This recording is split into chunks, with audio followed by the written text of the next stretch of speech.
저는 오늘 하박국 3장 17절에서부터 19절까지 말씀을 가지고 절대 긍정, 절대 감사라는 제목으로 여러분과 함께 은혜를 나누기 원합니다. 우리가 11월 한 달 동안 감사 이 절기에 맞춰서 하나님 앞에 어떠한 감사를 드릴 것인가, 감사에 대한 시리즈로 하나님 말씀을 전했습니다. 오늘은 그 마지막으로 절대 긍정, 절대 감사로 우리 하나님께 예배하는 저와 여러분들 되시기를 주님의 이름으로 간절히 축원합니다. 우리의 삶 속에 감사가 넘쳐나야 합니다. 왜냐하면 감사가 없다면 우리 입술에 불행과 불만과 불평이 다다르게 됐기 때문입니다. 우리가 잘 아는 영국의 소설가 데니얼 디포가 쓴 장평 소설이 로빈슨 크루소라는 그러한 소설이 있습니다. 무인도에서 생존을 다루는 그러한 내용이죠. 그런데 원래 이 원제로 알려진 로빈슨 크루소가 제목이 아니라 원래 제목은 굉장히 깁니다. 첫 번째 출간할 당시의 제목은 조난을 당해 모든 선원이 사망하고 자신은 아메리카 대륙 오리노코 강 하구 근처 무인도 해변에 표류해 28해 동안 홀로 살다가 마침내 기적적으로 해적선에 구출된 요크 출신 뱃사람 로빈슨 크루소가 들려주는 자신의 생애와 기이하고도 놀라운 모험 이야기, 이게 제목이에요. 그 당시의 트렌드는 이렇게 제목을 길게 붙이는 것이 트렌드였는데 독자들이 그 책 뭐더라? 그러면은 아무것도 생각이 안 나는 거예요. 그래서 로빈슨 크루소라는 제목으로 더 알려지게 됐다는 겁니다. 이 소설의 주인공인 로빈슨 크루소가 무인도에 이른 후에 노트를 세워놓고 노트에 2칸을 그립니다. 그리고 한 칸은 좋은 것을 기록하고 한 칸은 안 좋은 것을, 나쁜 것을 기록합니다. 그러면서 그가 처음에 외로운 섬에 던져진 것은 나쁜 것, 외로운 섬에 던져졌다, 그렇게 쓰고, 그러나 두 번째 좋은 것은 뭐냐? 익사하지 않았다라고 그렇게 씁니다. 또 그가 인간 사회에 추방된 것은 나쁜 것이라고 쓰지만 그러나 굶어 죽지 않은 것은 좋은 것이다라고 씁니다. 그가 옷이 없는 것은 나쁜 것이지만 그러나 옷이 없어도 될 만큼 따뜻한 곳인 것이 좋은 것이다라고 그렇게 씁니다. 즉, 이 크루소는 좋은 것과 나쁜 것을 구별하며 열거하며 세상에 어떤 부정적인 일이라 할지라도 나쁜 것만 있는 것이 아니라 그에 반해서 긍정적인 것, 좋은 것도 있다는 것을 우리에게 알려주며 감사할 수 없는 것은 하나도 없다는 것을 우리에게 알려주는 그러한 내용입니다. 그렇습니다. 어떤 환경에서도요, 감사할 조건을 찾기 시작하면 감사함이 넘치고, 어떤 좋은 환경도 불평과 불만을 찾기 시작하면 감사할 조건은 하나도 없게 되더라는 것입니다. 오늘 우리는 종종 상황에 대해서 감탄할 때 있어요. 없는 것에서 있는 것이 생겨지면 감사합니다. 내 삶의 유익과 이익이 생길 때 감사할 때가 많습니다. 그러나 성경은 정반대의 길을 매 순간마다 우리에게 보여주더라는 것입니다. 특별히 오늘 선지자 하박국은 나라가 망하기 직전의 위기 속에 있었습니다. 고난과 역경이 극심했었던 상황이었습니다. 경제는 붕괴되고 농사는 실패하며 모든 공급이 끊어지고 미래는 보이지 않는 그런 급전직하의 위기 상황에 맞고 있었다는 것입니다. 그럼에도 불구하고 그는 절망의 항복판에서 놀라운 고백과 찬송을 하게 되더라는 것입니다. 성경을 읽어본 신앙을 가진 모든 사람이라면 이 하박국의 선지자 3장 17, 18, 19절을 읽어보지 않은 사람은 단 한 사람도 없을 것입니다. 그런 이와 같은 믿음의 고백을 하게 되었던 하박국은 늘 평안하고 소망이 있었기 때문에 찬양하고 경배했던 것은 아니었습니다. 절망적이고 어려웠지만 하나님을 찬양할 수 있었던 믿음의 사람이었다는 것입니다. 오늘 고난 중에 감사가 진정한 감사인 것처럼 오늘 저와 여러분이 진정한 감사의 열매를 드리는 저와 여러분들 되시기를 주님의 이름으로 축원합니다. 첫째로 우리가 생각할 것은 고난 중에 하나님 앞에 기도하는 감사가 있었다는 것입니다. 하박국 선지자가 고난 중에 드린 기도에 대해서 생각하길 원합니다. 하박국 선지자가 당시 나라를 다스리는 지도자들이 죄를 너무너무나 많이 지어요. 백성들은 돌보지 아니하고 민생은 피폐해지고 산업은 두동강나고 죄가 많이 난 생을 바라보며 하박국 선지자는 안타까움을 마음을 지니게 됩니다. 하박국 1장 2절과 3절은 이렇게 고백합니다. 야훼여 내가 부르시어도 주께서 듣지 아니하시나니 어느 때까지니까 내가 강포를 말미암아 외쳐도 주께서 구원하지 아니하시나이다. 어찌하여 내게 죄악을 보이시며 어찌하여 패역을 눈으로 보게 하시나이까. 겁탈과 강포가 내 앞에 있고 변론과 분쟁이 일어났나이다 라고 말합니다. 하나님께 하박국이 기도합니다. 하나님, 왜 기도를 듣지 않으세요? 이 나라가 이렇게 무너지고 불의가 만연하고 죄악이 들끓고 세상이 언제까지 지켜보고 계실 것입니까? 이렇게 하박국 선지자는 하나님 앞에 부르짖고 기도하는 겁니다. 여러분, 우리가 기도하며 하나님께 부르짖어도 하나님이 즉시 응답하지 아니하시고 때로는 침묵할 때가 많이 있다는 것입니다. 그럼에도 불구하고 하박국은 이와 같이 풍전등화와 어려운 상황 가운데서 하나님 앞에 어떻게 하는 사람이냐? 바로 기도하는 사람입니다. 기도해봤자 아무 소용이 없다. 기도해봤자 아무 쓸모가 없다. 하나님을 불러봤자 아무 쓸데가 없다 하고 낙심하는 인생이 아니라 이런 피폐한 상황 가운데서도 하나님께 계속 질문하며 하나님께 기도하게 되더라는 것입니다. 오늘 하박국 3장에 하나님을 찬양하며 하나님께 영광을 올렸던 이유는 바로 그 기도에 대한 하나님의 응답이 하박국에게 임하자 그는 염려와 걱정과 두려움을 다 뒤로하고 오직 하나님으로 인하여 내가 찬양 기표하겠다라는 믿음의 고백을 할 수 있었다는 것입니다. 오늘 저와 여러분이 절대 긍정과 감사의 삶을 살기 위한 첫 번째는 뭐냐? 어떤 상황에서도 우리는 하나님께 기도하는 저와 여러분들 되시기를 주님의 이름으로 축원합니다. 사무엘상 1장 10절 11절에 보면 분인나의 아내 한나라는 여인 나옵니다. 한나는 무자했습니다. 지금도 자녀가 없으면 자녀 때문에 기도하는 사람들이 얼마나 많습니까? 그런데 그 당시에 여인에게 자녀가 없다는 것은 수치요 괴로움의 가장 중요한 것이었습니다. 그런데 한나가 그가 하나님 앞에 성전에 올라가서 하나님께 기도합니다. 그는 마음의 작정하로 하나님 앞에 부르짖습니다.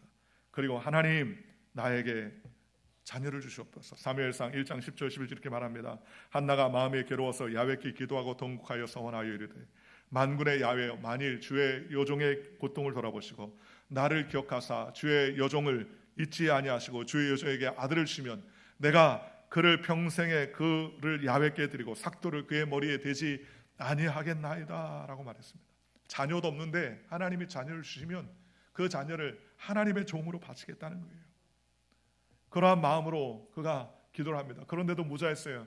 그는 하루는 하나님의 성전에 올라가서 남편과 함께 올라가서 성전에 사생결단하고 들어가 하나님 앞에 기도를 하게 되었습니다. 얼마나 뜨겁게 기도하는지 그는 땀을 흘리며 손을 들고 하나님 앞에 간절히 기도하는데 얼마나 뜨겁게 기도했는지 울기도 하고 하나님 앞에 단식하며 소리를 지며 기도했는데 보니까는 엘리 제사장이 보니까 성전에 엎드려서 기도하는 여인인데 기도하는 게 아니라 술 취해서 횡설수설하는 것처럼 보였었습니다. 그래서 그 엘리 제사장이 이렇게 말했습니다. 이곳은 술 취한 곳이 아니다. 술 취해서 여기 들어온 것도 아니다 하면서 체증하자 그 엘리 제사장에게 한나가 자신의 심정을 토로합니다. 여차에 차하여 내가 이렇게 하나님 앞에 기도합니다. 그때 엘리 제사장이 그의 이야기를 듣고 이렇게 얘기합니다. 엘리가 대답하여 이르되 평안히 가라. 이스라엘 하나님이 내 기도와 구한 것을 허락하시기를 원하노라니 이르되 당신의 여종이 당신에게 은혜 있기를 원하나이다 하고 가서 먹고 얼굴에 다시는 근심빛이 없었더라 그랬습니다. 한나는 주의 종의 말씀을 하나님의 말씀하신 것으로 받아들였습니다. 그리고 그때부터 근심하지 않았습니다.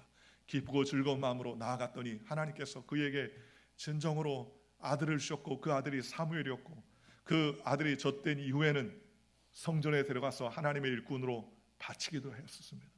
이랬던 한나에게 하나님께서는 또 다시 자녀를 허락해 주셔서 3남 2녀를 더 선물로 주셔서 하나님께 영광 돌리는 믿음의 삶을 살 수 있었다고 성경은 말합니다. 고난 중에 절대 긍정과 절대 감사는 우리를 기도하게 하고 부르짖게 하고 하나님께 나아가게 하더라는 것입니다.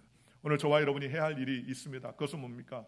절대 절망 가운데 있을 때, 고난과 역경이 우리 가운데 다가올 때, 눈을 씻고 찾아봐도 소망이 보이지 않을 때 우리는 하나님 앞에 우리의 손을 들고 하나님께 기도하면 주님께서 응답하신다는 사실을 기억하고 하나님께 영광 돌리는 저와 여러분들 되시기를 주 예수의 이름으로 간절히 축원합니다. 여도수목교회 구로대교구에 김하자 권사님이 계세요. 이 권사님이 2019년에 백내장 수술을 했습니다. 눈이 너무나 빠질 듯한 통증을 겪었는데 수술 후에도 계속 통증이 있더라는 겁니다. 다른 병원을 찾더니 백내장 수술 후에 염증이 가라앉지 않고 염증이 생겨서 계속 치료를 받았습니다. 그럼에도 불구하고 시야는 점점 흐려지더라는 겁니다. 두 번째, 세 번째 치료를 받았는데 아무리 치료해도 염증이 갖지 않고 성경 읽어도 큰 글씨로 읽어도 눈이 잘 보이지 않더라는 겁니다.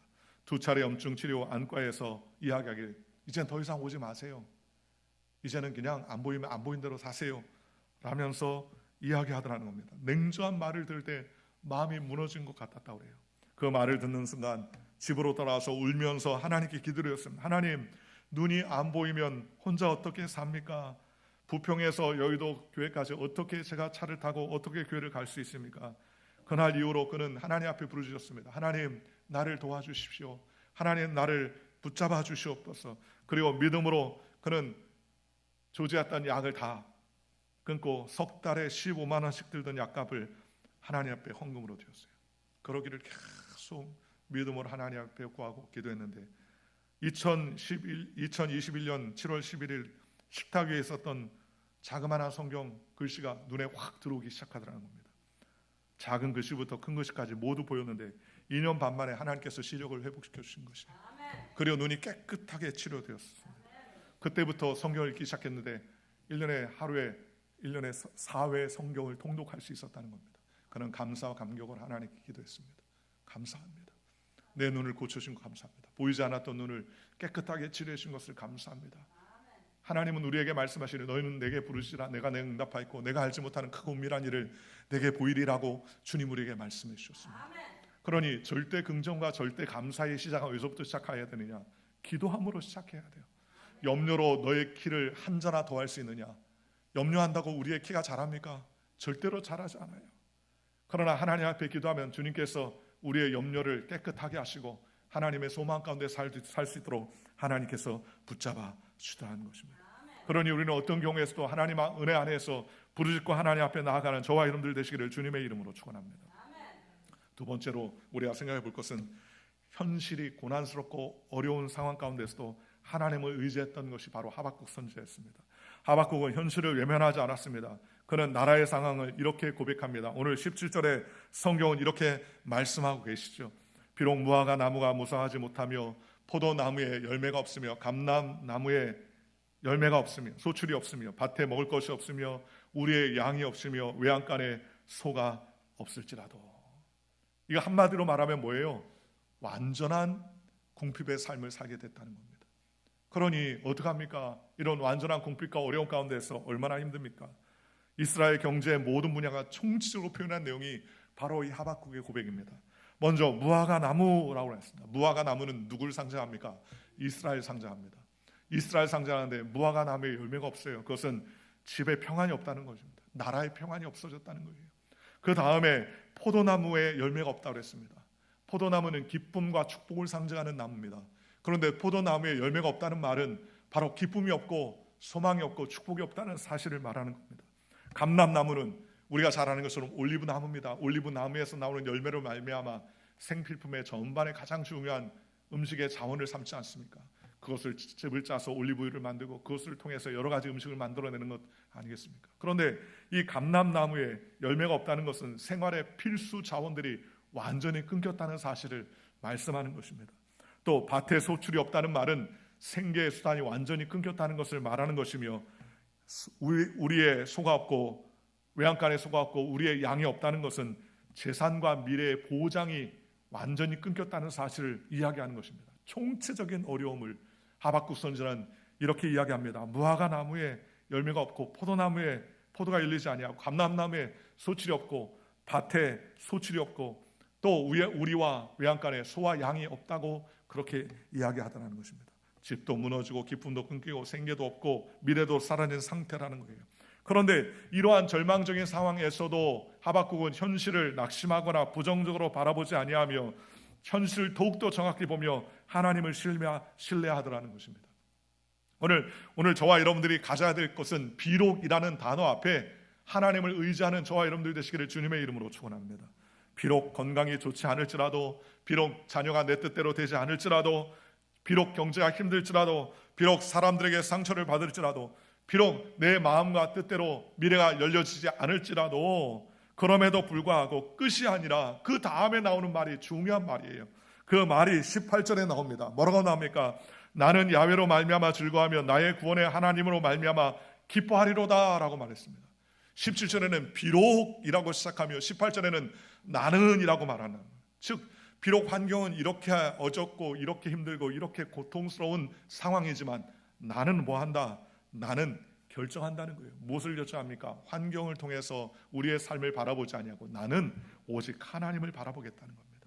나는 야훼로 말미암아 즐거워하며 나의 구원의 하나님으로 말미암아 기뻐하리로다 라고 말했습니다. 여기서 중요한 단어가 뭡니까?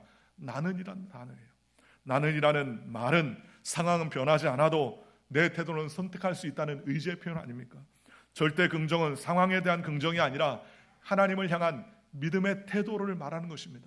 절대 긍정은 야 지금은 소출이 안 좋으니까 조금 있다가 좋아지겠지라고 말하는 것이 절대 긍정이 아닙니다. 그건 낙관적인 사고죠.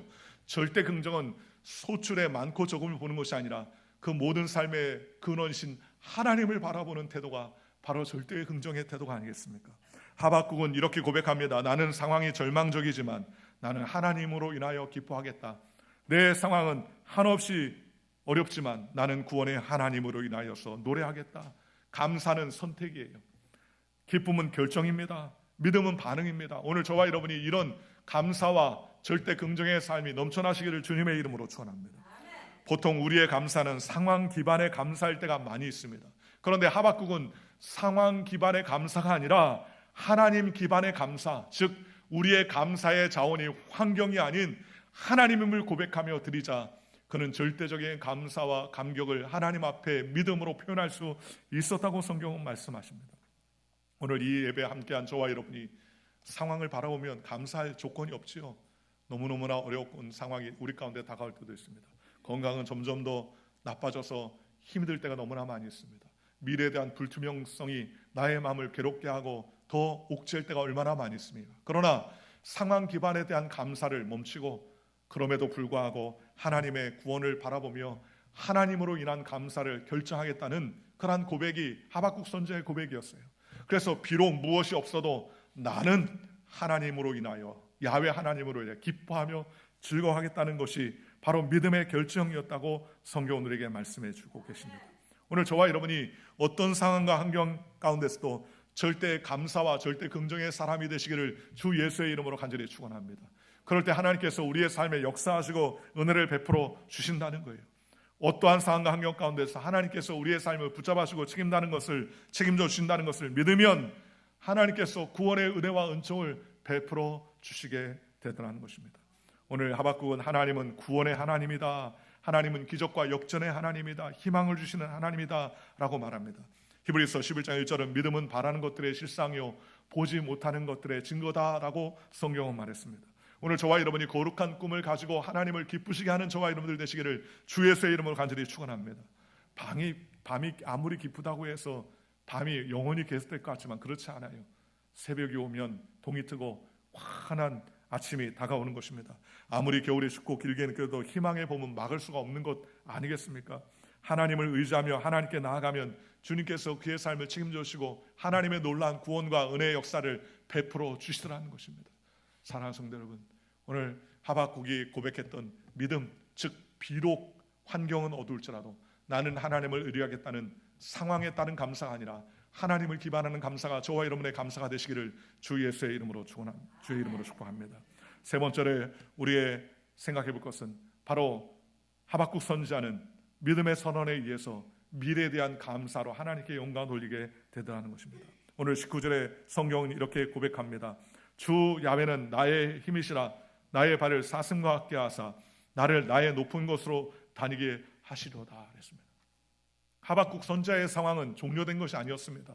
없는 상황, 절망적인 상황, 그리고 모든 것에 대한 기대를 가질 수 없는 그러한 상황이었음에도 불구하고 하박국 선지자는 주 야훼는 나의 힘이다, 나의 발을 사슴과 같이 하사 나를 나의 높은 곳으로 다니게 하신다라는 믿음의 고백을 하나님 앞에 올려드렸다는 사실을 우리가 알 수 있다는 것입니다. 절대 긍정과 절대 감사가 가능한 이유는 하나님이 어떤 분이신지 알기 때문이라는 것입니다. 한 대학 실험에서 쥐를 욕조에다가 빠뜨린 다음에 죽기까지 얼마나 시간이 걸리는지 시간을 쟀어요. 그랬더니 쥐가 죽지 않으려고 그 욕조에서 열심히 헤엄을 치다가 결국 7시간 만에 죽었어요. 쥐가 7시간. 그래서 실험 첫 번째는 7시간 정도면 죽는구나 하고 알았습니다. 두 번째 실험을 했습니다. 두 번째 실험은 7시간에 거의 꼴딱꼴딱 해가지고 죽기 찰나에 쥐를 싹 건져냈습니다. 그리고 2분 정도 쉬게 해놨습니다. 그리고 다시 욕조에 집어넣었어요. 그럼 보통 몇 시간 후에 죽어야 됩니까? 7시간 후에 죽어야 되는데 무려 20시간이나 수영을 하게 되더라는 겁니다. 아니, 첫 번째는 집어넣는데 7시간 만에 죽었는데 왜 두 번째는 20시간까지 헤엄을 치며 전심으로 살려고 길을 받을까 하면서 확인해 봤더니 처음에는 죽도록 힘을 얻지만 소망이 없다가 7시간 만에 죽었는데 두 번째는 7시간 만에 죽을 뻔하다가 건진받은 그 경험이 있으니까 죽도록 힘을 내서 쓰면 그러면 또 건진받을지 몰라는 희망이 생기더라는 거예요. 대학에서의 이 실험은 우리의 삶에 중요한 것을 하나 알려준 겁니다. 희망이 있는 사람과 희망이 없는 사람의 그 절대적인 차이를 우리에게 말씀해 주는 것입니다.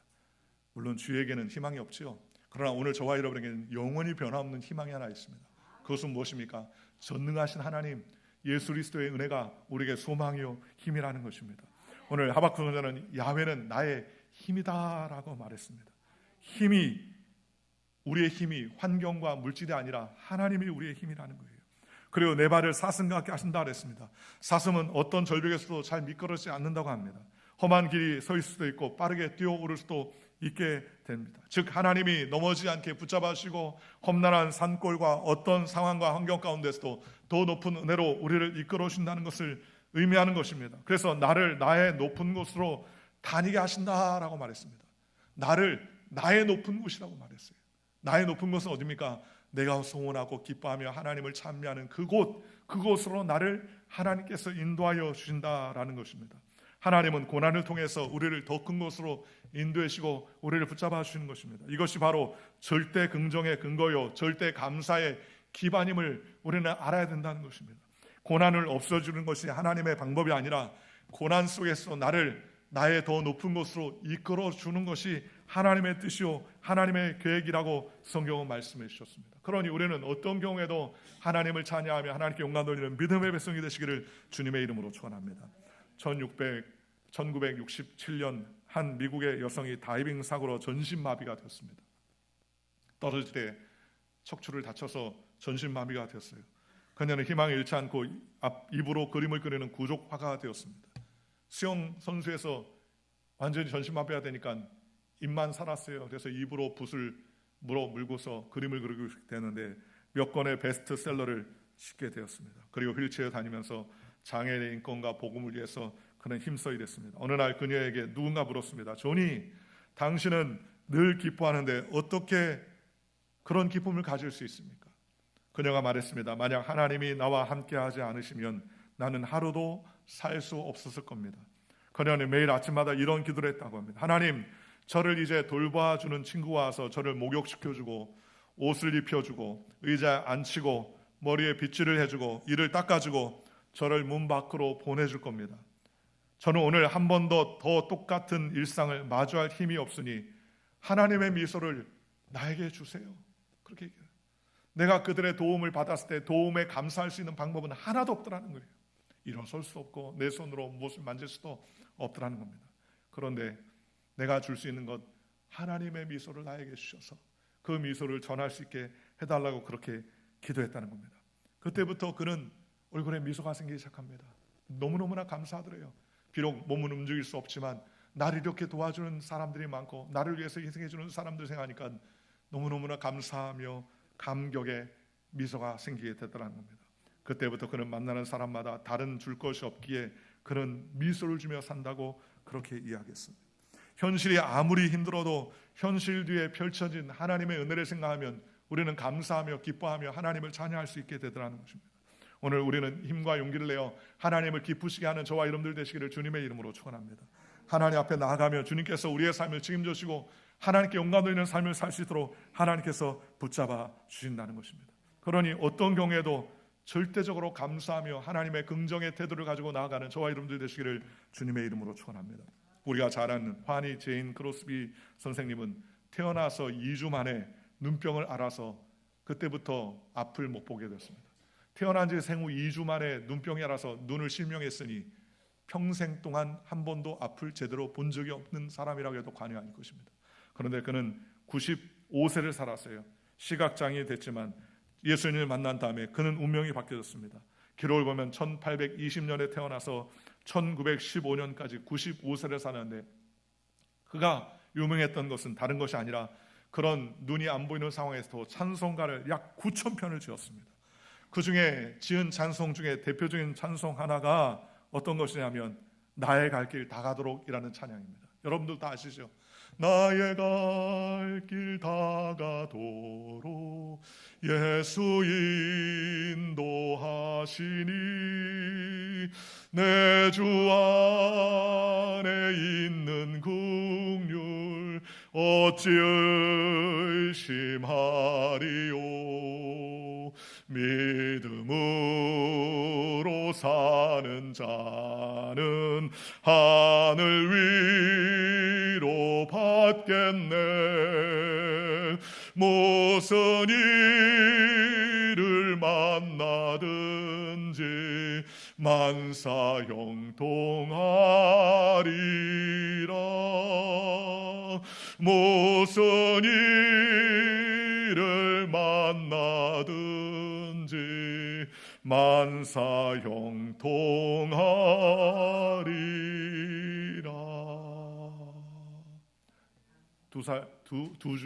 태어난 지 2주 만에 실명을 하고 95세까지 한 번도 세상을 본 적이 없는데도 원망과 단식과 불평과 비난이 그에게 있지 아니하고 늘 감사와 찬상으로 나의 갈 길 다 가도록 주님이 나를 인도해 주신다. 무슨 일을 만나도 하나님은 나에게 만사형통 주님이 축복 주신다는 믿음의 고백을 하나님 앞에 올려드리는 겁니다. 오늘 저와 여러분이 절대적인 긍정의 삶을 살아야 됩니다. 왜 우리가 긍정할 수 있습니까? 예수님이 계시기 때문입니다. 죽어도 사는 죽음 이후의 산도 하나님께서 우리에게 미리 예비해 놓으시고 우리에게 소망을 주셨습니다.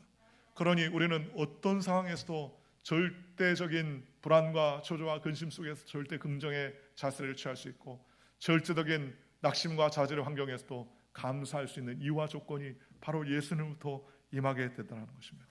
오늘 저와 여러분이 어떤 상황 환경 가운데서 절대적인 긍정과 절대 감사로 하나님을 기쁘시게 하며 영화롭게 하는 믿음의 삶을 살게 되시는 귀한 믿음의 백성이 되시기를 주 예수의 이름으로 간절히 축원합니다. 기도하겠습니다.